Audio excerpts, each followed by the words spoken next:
তারা জান্নাতের টিকিট নাকি বিক্রি করতেছে, বলছে না? আমরা কখনো এটা বলি না যে আমাদের ভোট দিলে তোমরা জান্নাতের টিকিট পেয়ে যাবে। আমরা এটা ইসলামী আন্দোলনের কর্মীরা এটা কখনো বলে না, কথা বলেন ঠিক না বেঠিক?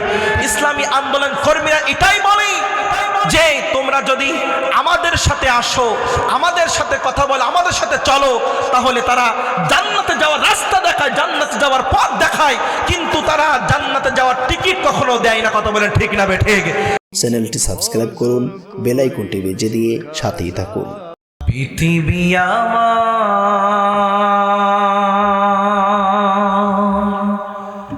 আসল ঠিকানা নয়, মরণ একদিন মুছে দেবে সকল রঙিন পরিচয়। পৃথিবী আমার আসল ঠিকানা নয়, মিশে মানুষের বন্ধন, মিশে মায়া স্নেহ প্রীতি কন্দন, মিশে মানুষের বন্ধন, মিশে মায়া স্নেহ প্রীতি কন্দন, মিশে জীবনের রং ধনু সাত রং, মিশে জীবনের রং ধনু সাত রং, মিশে জয়ার পরাজয়। পৃথিবী আমার আসল ঠিকানা নয়, মরণ একদিন মুছে দেবে সকল রঙিন পরিচয়। পৃথিবী আমার আসল ঠিকানা নয়, মিশে ক্ষমতার দ্বন্দ্ব, মিশে গান কবিতার ছন্দ, মিশে অভিনয় নাটকের মঞ্চে, মিশে অভিনয় নাটকের মঞ্চে, মিশে জয়ার পরাজয়। পৃথিবী আমার আসল ঠিকানা নয়, মরণ একদিন মুছে দেবে সকল রঙিন পরিচয়। পৃথিবী আমার আসল ঠিকানা নয়। একটু জিকির করি লা ইলাহা লা ইলাহা ইল্লাল্লাহু মুহাম্মাদুর রাসূলুল্লাহ সাল্লাল্লাহু আলাইহি ওয়াসাল্লাম। প্রিয় উপস্থিতি, আজ আমি আপনাদের খেদমতে খুতবার শুরুতেই কুরআনুল কারীমের 5 নম্বর সূরা আল্লাহ তাআলা বলেন ইয়া আইয়ুহার রাসূল, আল্লাহ বললেন ও নবী, ইয়া আইয়ুহার রাসূল বাল্লিগ মা উনজিলা ইলাইকা মির রাব্বিক, আমি আপনার প্রতি যে কিতাব নাজিল করেছি এই কিতাব দিয়ে আপনি মানুষের মাঝে বিচার ফয়সালা করেন, মানুষের মাঝে দাওয়াত দেন। এই কিতাব দিয়ে মানুষের মাঝে আপনি দাওয়াত দেন, মানুষের ভুল পথ থেকে সত্য পথে আপনি নিয়ে আসুন, তাবলীগ করুন। আপনি তাবলীগ করুন। আর যদি আপনি তাবলীগ না করেন আপনার এই রিসালাতের দায়িত্ব কিন্তু পূরণ হবে না। ও নবী আপনি টেনশন করেন না, চিন্তা করেন না। যখন আপনি দাওয়াত দিতে যাবেন, যখন আপনি দাওয়াত দিবেন, কাফের বেঈমানেরা আপনার উপরে জুলুম করবে, আপনার উপরে নির্যাতন করবে।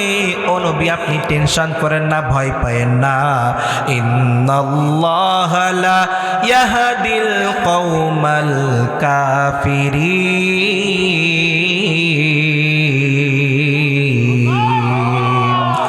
কাফেরদের ষড়যন্ত্র থেকে আমি আল্লাহ তাআলা আপনাকে হেফাজত করব। জোরে বলি সুবহানাল্লাহ। এই জন্য আজকে আমরা কোরআনের কথা বলি।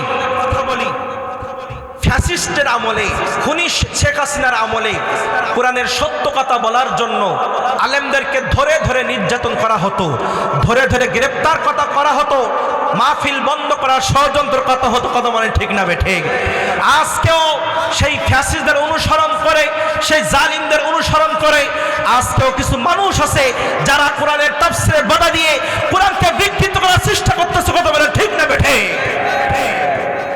আমার বন্ধুগণ শুন, আল্লাহর নবী সাল্লাল্লাহু আলাইহি সাল্লাম আল্লাহ তাআলার পক্ষ থেকে তানার উপরে কোরআনুল কারীম নাজিল হয়ে গেল।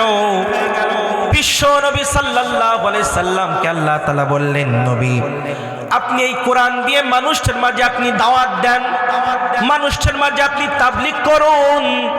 ও নবী মানুষের মাঝে সত্য কথা বলে আপনি মানুষদের মাঝে তাবলীগ করুন। নবীজি সাল্লাল্লাহু আলাইহি সাল্লামের কাছে এই কোরআনুল কারীম তখন নাজিল হয় নাই।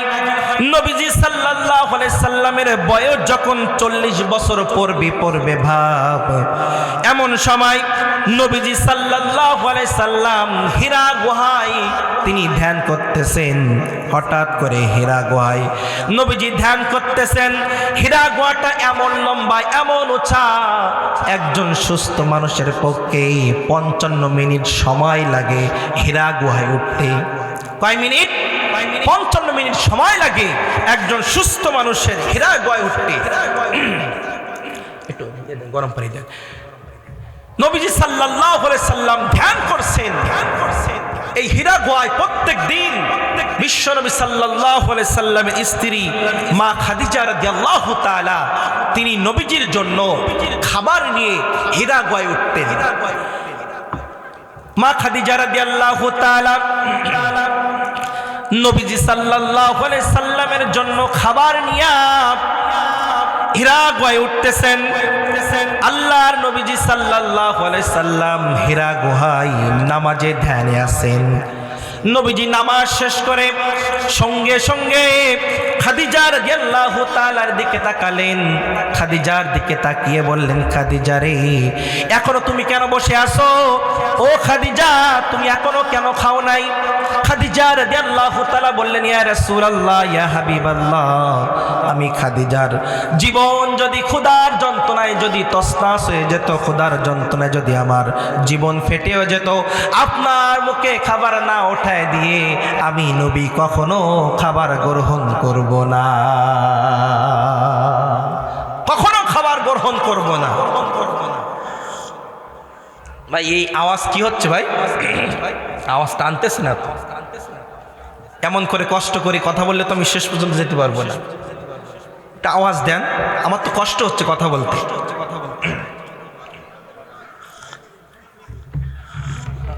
আমি কাছে কাছে গিয়ে কথা বলছি, তারপর তো হচ্ছে না। আমার বন্ধুগণ ভালো করে খেয়াল করুন, এমন কাছে গিয়ে কথা বললে তো আমি নিতে পারবো না, এমন জোর হবে। একটু আওয়াজ দেন বেশি করে, ভালো করে খেয়াল করতে হইবে আমার বন্ধুগণ। খাদিজা রাদিয়াল্লাহু তাআলা তিনি এমন একজন মহিলা ছিলেন, মক্কার জমিনের শ্রেষ্ঠ ধনী ছিলেন। একটা মাইকে আওয়াজ দেন ভাই, একটা মাইকে দেন, একটা মাইকে দেন, দুইটা সমস্যা আছে, একটা মাইকে আওয়াজ দেন। এমন এক শ্রেষ্ঠ ধনী ছিলেন খাদিজা রাদিয়াল্লাহু তাআলা। বিশ্ব নবী সাল্লাল্লাহু আলাইহি সাল্লামের সাথে বিবাহ হওয়ার পরে খাদিজা রাদিয়াল্লাহু তাআলা আল্লাহর নবীর জন্য তার সমস্ত সম্পত্তি নবীজির পায়ে তিনি দিয়েছিলেন। আল্লাহর নবী তার সম্পত্তি দুই হাতে করে আল্লাহর পথে দান করে দিলেন। আমার বন্ধুগণ ভালো করে খেয়াল করতে হইবে, খাদিজা রাদিয়াল্লাহু তাআলা দ্বিতীয় দিন বিশ্ব নবী সাল্লাল্লাহু আলাইহি সাল্লামের ওখানে যাবেন হীরা গুহার ভিতরে। খাদিজা রাদিয়াল্লাহু তাআলা নবীজি সাল্লাল্লাহু আলাইহি সাল্লামের কাছে আসছেন। হঠাৎ করে আল্লাহর নবীজি সাল্লাল্লাহু আলাইহি সাল্লাম ধ্যানে মগ্ন আছেন। নবীজি সাল্লাল্লাহু আলাইহি সাল্লামের কাছে জিবরাইল হাজির হয়ে গেলেন। জিবরাইল আলাইহিস সালাম হাজির হওয়া মাত্র নবীজি সাল্লাল্লাহু আলাইহি সাল্লাম ভয় পেয়ে গেলেন। জিবরাইল বললেন, ওগো নবী, ভয় পেয়েন না, চিন্তা করেন না, আমি আল্লাহর পক্ষ থেকে আপনার কাছে এসেছি। ও নবী, আপনি আল্লাহ তাআলার সত্য দ্বীন পাওয়ার জন্য অনেক কষ্ট করেছেন, অনেক ত্যাগ করেছেন, অনেক পরিশ্রম করেছেন। আল্লাহ তাআলা আপনার জন্য কুরআনুল কারীম পাঠিয়ে দিয়েছে। আমার বন্ধুগণ সংক্ষিপ্ত করে বলি, জিবরাইল আলাইহিস সালাম নবীজি সাল্লাল্লাহু আলাইহি সাল্লামকে জড়িয়ে ধরলেন। জড়িয়ে ধরার পরে আল্লাহর নবী সাল্লাল্লাহু আলাইহি সাল্লামকে জিবরাইল বললেন, নবী আপনি পড়ুন। নবীজি সাল্লাল্লাহু আলাইহি সাল্লাম বললেন, ক্বালা মান আবি করিন, আমি পড়তে জানি না, আমি পড়তে পারি না।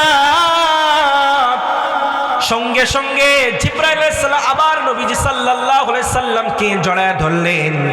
নবীজি জড়ায় দেওয়ার পরে নবীজি আবার পড়তে সক্ষম হলেন না। তৃতীয়বার আবার নবীজি সাল্লাল্লাহু আলাইহি সাল্লামকে জড়িয়ে ধরলেন। নবীজি পড়ার সক্ষম হয়ে গেলেন। আল্লাহর নবীজি সাল্লাল্লাহু আলাইহি সাল্লামের কাছে জিবরাইল আলাইহিস সালাম সূরা আলাকের 5টি আয়াত কারিমা নাজিল করে নবীজি সাল্লাল্লাহু আলাইহি সাল্লামকে পড়ায় শোনায় দিলেন। আল্লাহর নবীজি সাল্লাল্লাহু আলাইহি সাল্লাম হীরা গুহায় ইতিমধ্যে খাদিজা রাদিয়াল্লাহু তাআলা চলে আসলেন। খাদিজা রাদিয়াল্লাহু তাআলা যখন হীরা গুহায় যখন চলে আসতেছেন, জিবরাইল আলাইহিস সালাম বললেন, ওগো আল্লাহর নবী, ওগো আল্লাহর নবী, আপনার খেদমতে আপনার স্ত্রী খাদিজা আসতেছে। খাদিজা আসলে খাদিজার জন্য একটা খোশ খবরই আছে, খাদিজার জন্য সুসংবাদ আছে। ওগো নবী, খাদিজা রাদিয়াল্লাহু তাআলা যখন আপনার কাছে আসবে তাকে বলবেন, আপনার প্রতি যে মায়া, আপনার প্রতি যে ত্যাগ, আপনার প্রতি যে সম্মান খাদিজা জানিয়েছে, এই খাদিজার সম্মানার্থে আল্লাহ তাআলা খাদিজা রাদিয়াল্লাহু তাআলাকে স্বয়ং আল্লাহ তাআলা সালাম জানিয়েছে। জিবরাইল আলাইহিস সালাম বললেন, নবী শুধু তাই নয়, খাদিজা আসলে বলবেন, আমি জিবরাইল, আমিও তাকে সালাম জানিয়েছি। খাদিজা রাদিয়াল্লাহু তাআলা সঙ্গে সঙ্গে চলে আসলেন।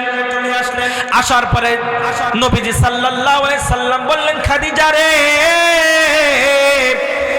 ও খাদিজা, তোমার জন্য সুসংবাদ আছে।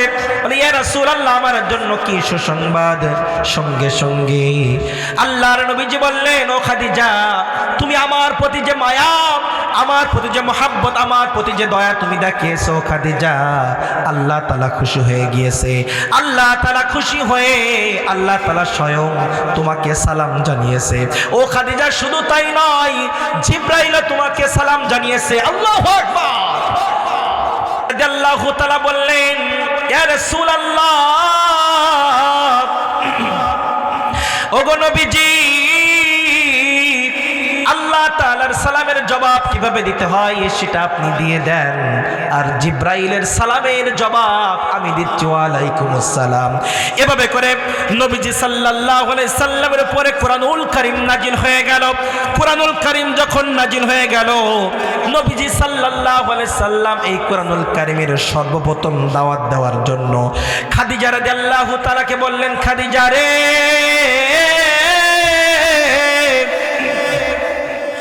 ও খাদিজা, আল্লাহ তাআলা আমার প্রতি কুরআনুল কারীম নাজিল করেছে। ও খাদিজা, আল্লাহ তাআলা আমাকে নবী বানিয়েছে, তুমি কি এই কালিমা গ্রহণ করবা? খাদিজা রাদিয়াল্লাহু তাআলা দু চোখের পানি ফেলায়া সঙ্গে সঙ্গে নবীজি সাল্লাল্লাহু আলাইহি সাল্লামের কাছে কান্না জড়ায়া দিলেন। কাঁদতে কাঁদতে বললেন, ও আল্লাহর নবীজি, আমার স্বামী, আপনার সাথে 15টা বছর আমার বিবাহ হয়েছে, আপনার চরিত্র আমি দেখেছি, আপনি কখনো মিথ্যা কথা বলেন নাই, আপনি আমাকে কখনো কষ্ট দেন নাই, আপনি আল্লাহর নবী, কোনো সন্দেহ নেই। আমি পড়ে নিলাম লা ইলাহা ইল্লাল্লাহু মুহাম্মাদুর রাসূলুল্লাহ সাল্লাল্লাহু আলাইহি ওয়াসাল্লাম। একটা আওয়াজ দেন, একটা। দ্বিতীয় নাম্বার, নবীজি সাল্লাল্লাহু আলাইহি সাল্লাম এই কুরআনুল কারীমের দাওয়াত নিয়ে আবু বকর রাদিয়াল্লাহু তাআলার কাছে চলে গেলেন। আবু বকর গিয়ে বলে, আবু বকর, আল্লাহ তাআলা আমার প্রতি কুরআনুল কারীম নাজিল করেছে, আমি আল্লাহর নবী, তুমি কি এই কালিমার স্বীকৃতি কি তুমি দিবা? আবু বকর রাদিয়াল্লাহু তাআলা বললেন, ও বন্ধু, 20টা বছর তোমার সাথে আমার বন্ধুত্ব, ও মুহাম্মদ সাল্লাল্লাহু আলাইহি সাল্লাম, এই 20টা বছর তুমি আমার সাথে কখনো খারাপ ব্যবহার করো নাই, তোমার এই ব্যবহারে মুগ্ধ হয়ে আমি বুঝে নিয়েছি তুমি আল্লাহর নবী। আবু বকর পড়ে নিলেন কালিমা লা ইলাহা ইল্লাল্লাহু মুহাম্মাদুর রাসূলুল্লাহ সাল্লাল্লাহু আলাইহি ওয়াসাল্লাম। এভাবে করে নবীজি সাল্লাল্লাহু আলাইহি সাল্লাম 3 নম্বরে আবু বকর রাদিয়াল্লাহু তাআলার কাছে চলে গেলেন। 3 নম্বরে হযরত আলীর কাছে চলে গেলেন। আলী ছিলেন বিশ্বনবী সাল্লাল্লাহু আলাইহি সাল্লামের চাচাতো ভাই। চাচাতো ভাইয়ের কাছে গিয়ে বলেন, চাচাতো ভাই আলী, আল্লাহ তাআলা আমার পরে কুরআনুল কারীম নাজিল করেছে, তুমি কি এই কুরআনুল কারীম, এই নবুয়তের তুমি কি স্বীকৃতি দিবে? আলী রাদিয়াল্লাহু তাআলা সঙ্গে সঙ্গে আল্লাহর নবীর সামনে কান্নায় জড়িত কণ্ঠে কাঁদতে কাঁদতে বলে দিলেন, ওগো আমার ভাই, আমি যতদিন বেঁচে আছি, যতদিন আমার হায়াত হয়েছে, আমি দেখেছি, আমি আপনার সাথে চলেছি, আপনি এমন সুন্দর আমার সাথে ব্যবহার করেছেন, ও আমার ভাই, আপনার এই ব্যবহারে প্রমাণ হয়ে গিয়েছে আপনি সত্য নবী। আমি স্বীকার করলাম, আমি ঘোষণা দিয়ে দিলাম লা ইলাহা ইল্লাল্লাহু মুহাম্মাদুর রাসূলুল্লাহ সাল্লাল্লাহু আলাইহি ওয়াসাল্লাম। এখান থেকে বোঝা যায় আল্লাহর নবী সাল্লাল্লাহু আলাইহি সাল্লাম প্রথমে যখন তিনি যার কাছে কুরআনুল কারীম দাওয়াত দেওয়ার জন্য গিয়েছেন, সেই ব্যক্তি কুরআনুল কারীম গ্রহণ করেছে। তার কারণ আল্লাহ তাআলা আল্লাহর নবীকে এত সুন্দর করে আল্লাহর নবীকে সৃষ্টি করেছিলেন। যে নবীর প্রতি আল্লাহ তাআলা কুরআনুল কারীম নাজিল করেছিলেন, সেই নবী সম্পর্কে আল্লাহ তাআলা বললেন, ওয়ামা আরসালনাকা ইল্লা রাহমাতাল লিল আলামিন,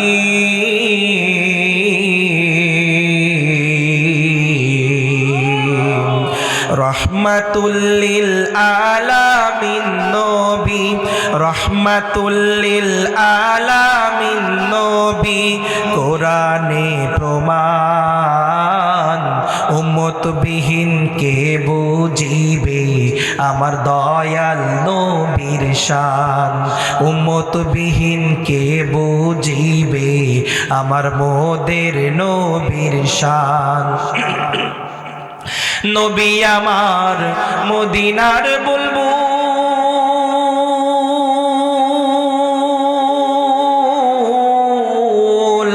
আমার আল্লাহ প্রেম করিয়া নামটি দিলেন হাবিব রাসূল। সুবহানাল্লাহ বলেন। নবী আমার মদিনার বুলবুল, আমার আল্লাহ প্রেম করিয়া নামটি দিলেন হাবিব রাসূল। ওই নবীকে না মানিলে, নবীকে না মানিলে থাকবে না ঈমান। উম্মত বিহীন কে বুঝিবে আমার দয়াল নবীর শান। উম্মত বিহীন কে বুঝিবে আমার মোদের নবীর শান। মারহাবা বলি।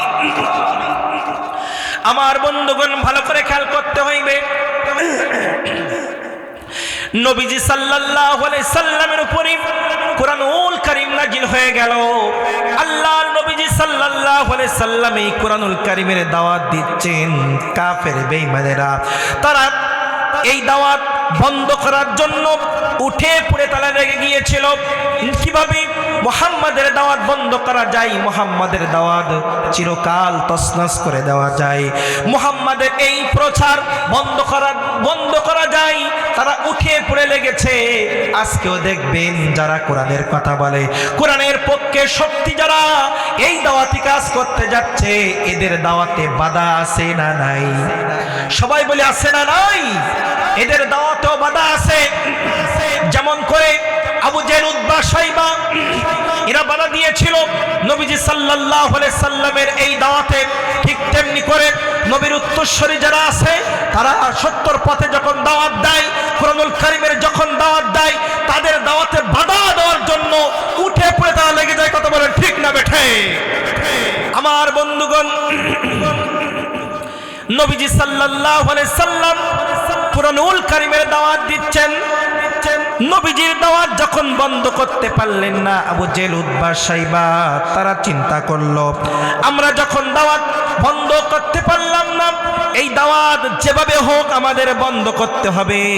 এই জন্য তারা চিন্তা ভাবনা করলো আমাদের মন্ত্রিত্ব দিয়া, আমাদের কর্তৃত্ব দিয়া, এত বাধা দিয়া, এত পুলিশ দিয়া, আর্মি দিয়া, র‍্যাব দিয়া এত কিছু করে আমরা যখন দাওয়াত বন্ধ করতে পারতেছি না, আমাদের বাইরের শক্তি নিতে হবে। বাইরের শক্তি নিয়ে আমাদের এই কালিমার দাওয়াত বন্ধ করতে হবে। এভাবে করে আবু জেহেল, উতবা, শাইবা তারা চিন্তা করলো বাইরের শক্তিতে আমাদের এই দাওয়াত বন্ধ করতে হবে। দেখবেন ফ্যাসিস্ট হাসিনা, খুনি হাসিনা তার বুদ্ধিতে কোনো কাজ করতো না, তার বুদ্ধিতে কোনো কাজ করতো না। ওই ভারতের বুদ্ধিতে আলেম ওলামাদেরকে ধরে ধরে ধরে ধরে তারাকে হত্যা করে দুনিয়া থেকে বিদায় করেছে। কথা বলেন ঠিক না বেঠিক? শুধু তাই নয়, এই খুনি শেখ হাসিনা আল্লামা সাঈদীকে ভারতের আকর্ষণে, ভারতের কথা মতো ফাঁসি, ভারতের কথা মতো আল্লামা সাঈদীকে ধরে ইনজেকশনের মাধ্যমে হত্যা করে দুনিয়া থেকে বিদায় করেছে। কথা বলেন ঠিক না বেঠিক? আমার বন্ধুগণ, খুনি হাসিনা চলে গিয়েছে, কিন্তু হাসিনার গন্ধ এখনো বাংলার জমিনে আছে। কথা বলেন ঠিক না বেঠিক? হাসিনা যে সুরে কথা বলতো, আজকেও কিছু মানুষ আছে তারা সেই সুরে আবার তারা কথা বলতেছে। কথা বলেন ঠিক না বেঠিক? এভাবে করে দেখবেন লন্ডন থেকে কিছু মানুষ এসে ফতোয়া, মুক্তি সেজে এসে ফতোয়া দিচ্ছে বর্তমানে যে বাংলাদেশে যারা ইসলামী আন্দোলন করে, কোরআনের আন্দোলন যারা করে, এরা মুসলমান না, এরা মুনাফিক। জোরে বলুন নাউজুবিল্লাহ। ওই সমস্ত লোকদেরকে আমি বলতে চাই, ওই সমস্ত নেতাদেরকে আমি বলতে চাই, যারা তোমরা বলছো ইসলামী আন্দোলন যারা করে তারা মুনাফিক, তাদেরকে তোমরা কুফরি বলছো, তোমরা ভালো করে তদন্ত করো। তোমরা যে সুরে গান গাইতেছো, খুনি শেখ হাসিনা সেই সুরে গান গাইতে। কথা বলেন ঠিক না বেঠিক? এই জন্য সাবধান হতে হবে, ফতোয়াবাজি বন্ধ করতে হবে। রাজনীতি করতে হলে সব কথা সব জায়গায় বলা যায় না। কথা বলেন ঠিক না বেঠিক? এই জন্য যারা কথা বলে তাদেরকে উচিত, আজকে আমাদের সমাজে আমরা দেখতেছি যে তাদের দলের ভিতরে কিছু মানুষ এমন জঘন্য কথাবার্তা বলতেছে, সেই জঘন্য কথাবার্তা তারা কি করে সহ্য করতেছে। আর যারা ইসলামী আন্দোলন করে, কোরআনের আন্দোলন করে, এদেরকে তারা ভুল ধরার জন্য তারা উঠে পড়ে লেগেছে। এক মহিলা নেত্রী বলেছে যে শরীরের জন্য তামাক যেমন ক্ষতিকর, ঠিক তেমনি করে ধর্মের জন্য ইসলাম তেমন ক্ষতিকর। জোরে বলুন নাউজুবিল্লাহ। আরে আরো জোরে বলুন নাউজুবিল্লাহ। একটা মুসলমানের সন্তান যদি সে হয়, সে কখনো বলতে পারে না যে শরীরের জন্য তামাক যেমন ক্ষতিকর, ঠিক তেমনি করে ধর্মের জন্য ইসলাম তেমন ক্ষতিকর। ও মূর্খ নাদান, ভালো করে শোনো, ইসলাম তোমার বাবার দল নয়, ইসলাম তোমার বাবার সম্পত্তি নয়, ইসলাম কার? জোরে বলুন কার? আল্লাহ তাআলা বলেন ইন্নাদ দীনা ইনদাল্লাহিল ইসলাম, ইসলাম আমার মনোনীত ধর্ম। যারাই ইসলাম সম্পর্কে কটূক্তি করেছে, খুনি শেখ হাসিনা কটূক্তি করেছিল, খুনি শেখ হাসিনা কিন্তু বাংলার জমিনে টিকতে পারে নাই। তোমরা ক্ষমতায় যাওয়ার আগে ইসলাম নিয়ে তোমরা কটূক্তি করতেছো, খুনি হাসিনার যে পরিণত হয়েছিল অতি সত্বর ইসলাম নিয়ে কটূক্তি করলে তোমাদের একই পরিণতি হবে। কত বলে ঠিক না বেঠে? এই জন্য আমার বন্ধুগণ আজকে দেখবেন আল্লাহর নবীর জামানায় ইসলাম নিয়ে তারা কটূক্তি করেছে, বর্তমানেও ইসলাম নিয়ে কিছু নেতা কর্মীরা তারা কটূক্তি করতেছে। কথা বলেন ঠিক না বেঠে? যারা ইসলামী আন্দোলন করে, কোরআনের আন্দোলন করে, যারা ইসলামী আন্দোলন করার জন্য কথা বলে, এদেরকে বলা হচ্ছে ধর্ম ব্যবসায়ী। কি বলা হচ্ছে? ধর্ম ব্যবসায়ী। কিন্তু আমরা ধর্ম ব্যবসা করি না। আমাদের এমন লিবাস এখনও আছে, বাইরে গিয়েও হবে, আমাদের মসজিদে গিয়েও আমাদের এমন লিবাস হবে। কিন্তু যারা ধর্ম ব্যবসায়ী বলে, তার বা নির্বাচন আসলে তারা মাথায় পট্টি বাঁধে, মাথায় টুপি পরে তারা মানুষের কাছে ভালো সাজে। কথা বলেন ঠিক না বেঠে? আওয়াজ করে বলেন ঠিক না বেঠে? আমার বন্ধুগণ শুধু তাই নয়, ইসলামী আন্দোলনদেরকে বলছে তারা জান্নাতের টিকিট নাকি বিক্রি করতেছে। বলছে না? আমরা কখনো এটা বলি না যে আমাদের ভোট দিলে তোমরা জান্নাতের টিকিট পেয়ে যাবে। আমরা এটা ইসলামী আন্দোলনের কর্মীরা এটা কখনো বলে না। কথা বলেন ঠিক না বেঠিক? ইসলামী আন্দোলন কর্মীরা এটাই বলে যে তোমরা যদি আমাদের সাথে আসো, আমাদের সাথে কথা বলো, আমাদের সাথে চলো, তাহলে তারা জান্নাতে যাওয়ার রাস্তা দেখায়, জান্নাতে যাওয়ার পথ দেখায়, কিন্তু তারা জান্নাতে যাওয়ার টিকিট কখনো দেয় না। কথা বলেন ঠিক না বেঠিক? জান্নাতের রাস্তা তারা দেখায়। এই জান্নাতের টিকিট দিয়ে মানুষের নামে এই ভুল কথা ছড়াবার জন্য যারাই ষড়যন্ত্র করতেছে, আপনারা ভালো হয়ে যান, আপনারা শুধরিয়ে যান। মানুষের বদনাম করে কোন মানুষ চিরকাল টিকতে পারে নাই। ফিরাউন টিকতে পারে নাই, নমরুদ টিকতে পারে নাই, আবু জাহেল টিকতে পারে নাই, খুনি শেখ হাসিনা টিকতে পারে নাই। আপনারাও টিকতে পারবেন না। কত বলে ঠিক না বেঠে? যারা ইসলামের সাথে লেগেছে এরা তছনছ হয়ে গিয়েছে, চূর্ণ বিচূর্ণ তারা হয়ে গিয়েছে। কথা বলেন ঠিক না বেঠে? এই জন্য আসুন আমাদের সতর্ক হতে হবে, আমাদের সাবধান হতে হবে। আজকে তারা আরো বলে কি যে ভোট দিতে গেলে পা ভেঙে দেবে। বলে না? বলে না? ঘোষণা দিচ্ছে ভোট দিতে গেলে নাকি পা ভেঙে দেবে। আমার কাছে প্রমাণ আছে যে তারা এখন ক্ষমতায় যায় নাই, ক্ষমতায় না গিয়ে বলছে ভোট দিতে গেলে পা ভেঙে দেবে। তাদের কলিজা দেখেন।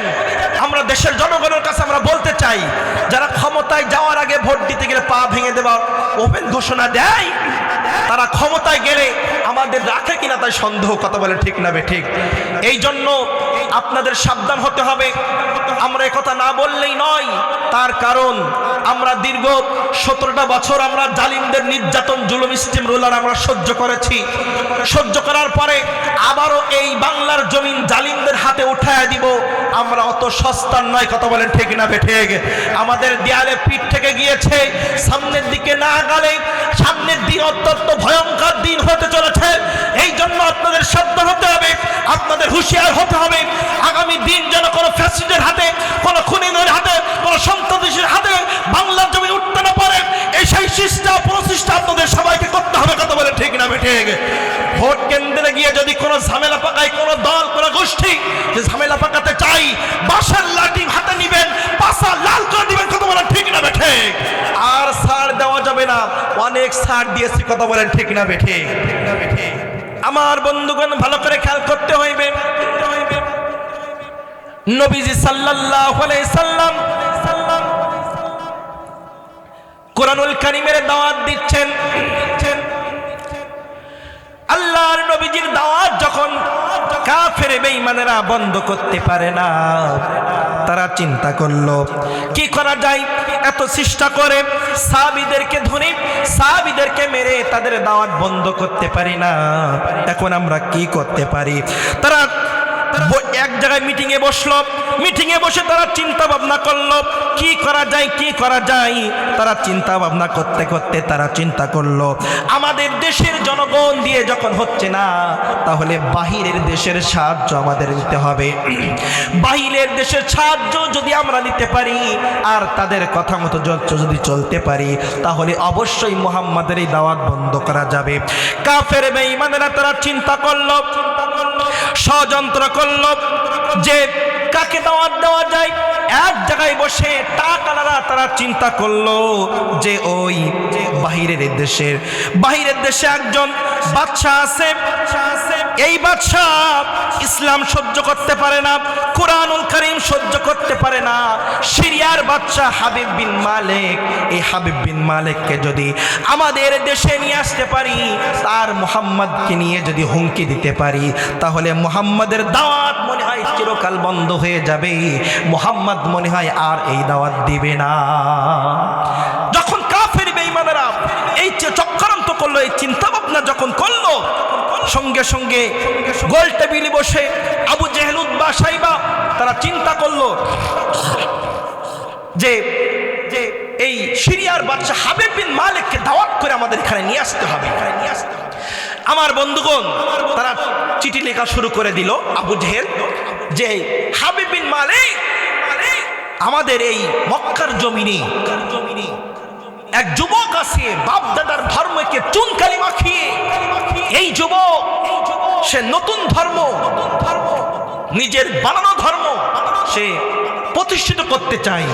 আপনি আসুন এবং তার দাওয়াতকে বন্ধ করার জন্য আপনি যে পরিকল্পনা করতে হয়, যা করতে হয় আপনি সেই পরিকল্পনা করুন। এভাবে করে তারা চিঠি লিখে পাঠিয়ে দিল। হাবিব বিন মালিক এমন একজন বাদশা ছিল, যেমন আমাদের বর্তমান বিশ্বের বাদশা ডোনাল্ড ট্রাম্প। জাতিসংঘ এই ডোনাল্ড ট্রাম্প, এ মুসলমানদের কিন্তু জাতিসংঘ না। এই ডোনাল্ড ট্রাম্প জাতিসংঘ হয়ে সে মুসলমানদের বিরুদ্ধে সে ষড়যন্ত্র করতেছে। মুসলমানদের দেশগুলো কিভাবে দখল করা যায় সেই ষড়যন্ত্র মেতে উঠেছে। আমরা এখান থেকে বলতে চাই, ও জাতিসংঘ, তোমাকে জাতিসংঘ বানানো হয়েছে পৃথিবীর মানুষদেরকে প্রোটেক্ট করার জন্য, রক্ষা করার জন্য, ঝামেলা হলে এই ঝামেলা মিটাই দেওয়ার জন্য। কিন্তু তুমি আজকে তোমার জায়গায় ক্ষমতার দাপটি, তোমার ক্ষমতা দেখিয়ে তুমি মুসলমানদের দেশগুলোকে দখল করার জন্য উঠে পড়ে লেগেছ। মুসলমানদের ভাগ্যে যদি বদলাতে হয়, মুসলমানদের ভাগ্যে যদি পরিবর্তন করতে হয়, তাহলে ওই ইহুদি খ্রিস্টান এই জাতিসংঘের মুখে লাথি মেরে মুসলিম দেশগুলোকে একত্রিত হয়ে মুসলিম জাতিসংঘ তৈরি না করা পর্যন্ত মুসলমানদের ভাগ্যে কখনো শান্তি জুটবে না। কত বলে ঠিক না বেঠে? এই যে আমার বন্ধুগণ, ঠিক তেমনি করি আবু জেহেল, উতবা, সাইবা তারা চিঠি লিখলো সিরিয়ার বাদশা হাবিব বিন মালিকের কাছে। হাবিব বিন মালিক যেই না এই চিঠি পাইল, সঙ্গে সঙ্গে আর দেরি করলো না। এই জালিম বাদশা মুহাম্মদ সাল্লাল্লাহু আলাইহি সাল্লামের দাওয়াতকে স্থগিত করার জন্য, বন্ধ করার জন্য তারা 12,000 সৈন্য নিয়ে মক্কার জমিনে চলে আসতেছে। মক্কার জমিনে আসতে আসতে হঠাৎ করে হাবিব বিন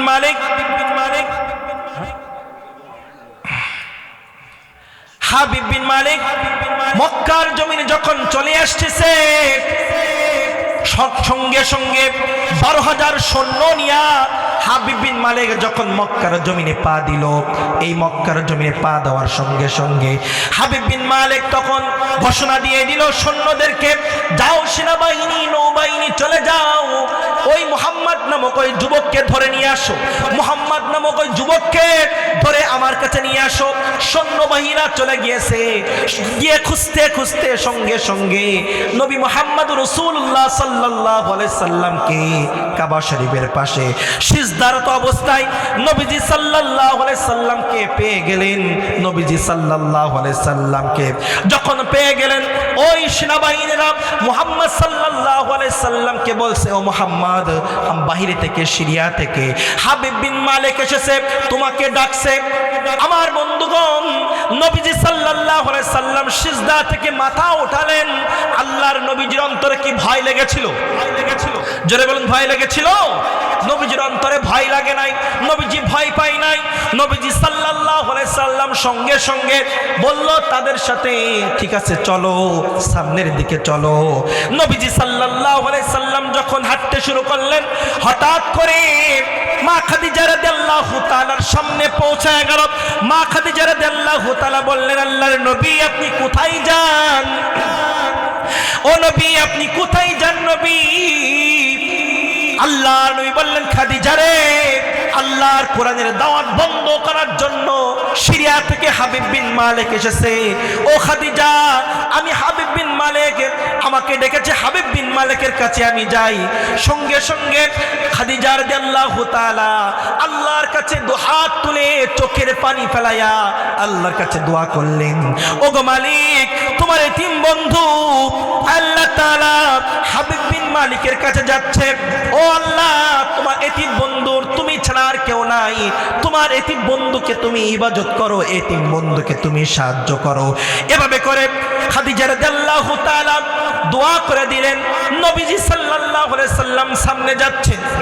নবীজি সাল্লাল্লাহু আলাইহি সাল্লাম কুরআনুল কারীমের দাওয়াত দিয়েছিল, নবীজির দাওয়াতে বাধা এসেছে। আজকে যদি আপনি সত্য পথে চলেন, সঠিক পথে যদি আপনি চলেন, আপনার দাওয়াতেও বাধা আসবে, আপনার দাওয়াতেও বাধা দিবে একদল লোক। যেখানে ইমানদার থাকবে সেখানে কাফের থাকবে, যেখানে মুমিন থাকবে সেখানে শয়তানের লোক থাকবে। এই জন্য আপনাদের হতাশ হলে চলবে না, আপনাদের ভেঙে পড়লে চলবে না। সামনে আসতেছে ইসলামকে সংসদে কোরআন নিয়ে যাওয়ার জন্য একটা সুযোগ সামনে আসতেছে। এই সুযোগ আমরা কখনো যেন হেলাই খেলাই আমরা যেন না কাটিয়ে দিই। আপনার এমন দল করতে হবে, কিয়ামতের ময়দানে আল্লাহ তাআলা প্রত্যেক উম্মতদেরকে তাদের নেতা সহকারে ডাক দিবেন। আল্লাহ তাআলা বলেন, ইয়াউমা নাদউ কুল্লা উনাসিম বিইমামিহিম ফামান উতিয়া কিতাবাহু বিয়ামিনিহি ফাউলাইকা ইয়াকরাউনা কিতাবাহুম ওয়া লা ইজলামুনা ফাতিলা। আল্লাহ তাআলা সেই দিন বলবেন, প্রত্যেক উম্মতদেরকে বলবেন, নেতা সহকারে প্রত্যেক উম্মতদেরকে ডাকা হবে যে অমুক নেতার কর্মী কোথায়, এদিকে এসো, অমুক নেতার কর্মী কোথায়, এদিকে এসো। যদি আপনার নেতা হয় বেনামাজি, আপনার নেতা হয় ইসলাম বিদ্বেষী, আপনার নেতার ফয়সালা হয় জাহান্নাম, আর ওই নেতার নাম ধরে যদি ডাকা হয় অমুক নেতা জাহান্নামী নেতার কর্মী এদিকে এসো, এখন আপনার নেতা আপনি অনুসরণ করেছেন, আপনার নেতা জাহান্নামে যাচ্ছে, আর আপনার জায়গা হবে কোথায়? আল্লাহ রাসূল বলছেন, মান তাশাব্বাহা বিকওমি ফাহুয়া মিনহুম। যার সাথে যার মহব্বত তার সাথে তার কিয়ামত। আমার বন্ধুগণ, এই জন্য দুনিয়ায় এমন মানুষকে চয়েস করতে হবে যেই মানুষ নামাজের সময় হলে নামাজে ডাকে, যেই মানুষ মা বাবার খেদমত করতে পারে, মা বাবার খেদমত করে মা বাবার থেকে জান্নাতকে ছিনিয়ে নিতে পারে। সেই মানুষ, এমন মানুষকে আমাদের অনুসরণ করতে হবে যেই মানুষ আল্লাহর কোরআন দিয়ে কথা বলে। কথা বলেন ঠিক না ঠিক? আমাদের জীবন যতদিন আছে আল্লাহর কোরআনের ছায়া তলে, আল্লাহর কোরআনকে সাক্ষী রেখে, আল্লাহর কোরআনকে আঁকড়ে ধরে আমরা বাঁচতে চাই। কথা বলেন ঠিক না ঠিক? এই জন্য আসুন, সময়ের অভাবে আমি সব কথা বলতে পারলাম না, আর অনেক রাত হয়ে গিয়েছে। আপনারা প্রথমেই দুই বক্তা দিয়ে আপনারা অনেক সময় লস করে ফেলেছেন। দ্বিতীয় বক্তা ছেড়ে যায় 11টার সময়, যখন প্রধান বক্তা শেষ করবে সেই সময় দ্বিতীয় বক্তা উঠে গিয়েছে। এই জন্য যতটুকু কথা বললাম আল্লাহ তাআলা আমাদের প্রত্যেককে বুঝার এবং আমল করার তৌফিক দান করেন। আমরা বলি আমিন।